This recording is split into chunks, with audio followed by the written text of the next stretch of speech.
Alors bonjour à tous, je me présente, je m'appelle Corentin Gonnet, je suis un étudiant en première année de mesures physiques. Aujourd'hui je vais vous expliquer ce que c'est que la thermodynamique. Alors pour commencer, la thermodynamique est l'étude fondamentale de l'énergie qui est représentée en fonction de la pression, du volume ainsi que de la température dans un seul système. Donc on va parler, je vais vous donner un exemple précis. Par exemple de l'eau, si on la chauffe, à partir de 100 degrés elle s'évapore et si on la refroidit à partir de 0 degrés elle se solidifie.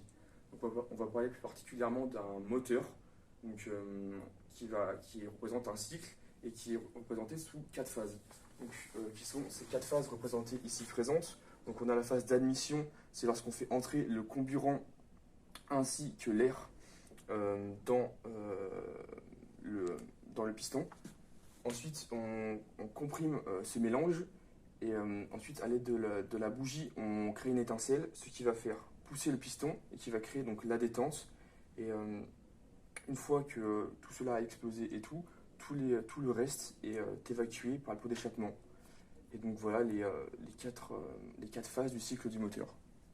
Bonjour, je m'appelle Abel Bottasi, je suis étudiant en mesures physiques en première année. Et là, je suis en train de faire une manipulation sur un moteur thermique, on voit juste là. Donc Corentin tout à l'heure vous a expliqué comment il fonctionnait.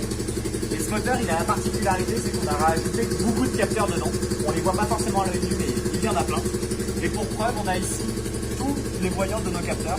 On va avoir des pressions, des tours par minute, des énergies, des pourcentages. Tout ça, c'est des capteurs qu'on va pouvoir ensuite nous en retirer des informations. Par exemple, cette courbe ici. Ou bien une autre courbe qu'on a ici. Et en regardant cette courbe, moi je remarque quelque chose, je remarque qu'elle ne correspond pas exactement à celle-là. Cette courbe, on voit que la pression doit monter jusqu'à 38 bars environ, et sur celle de notre moteur actuellement, elle monte à 8 bars environ. Donc grâce à tout cela et d'autres capteurs, on va pouvoir définir à quel endroit dans notre moteur ça ne va pas tourner rond, ça ne fonctionnera pas, parce qu'il faudrait que le graphique qu'on a ici ressemble à l'autre. Voilà, c'est ce qu'on peut faire avec notre travail, c'est vérifier par exemple ce moteur du coup, ou d'autres choses. Bonjour à tous, je m'appelle Rémi Maertens, je suis également en première année de BUT mesures physiques.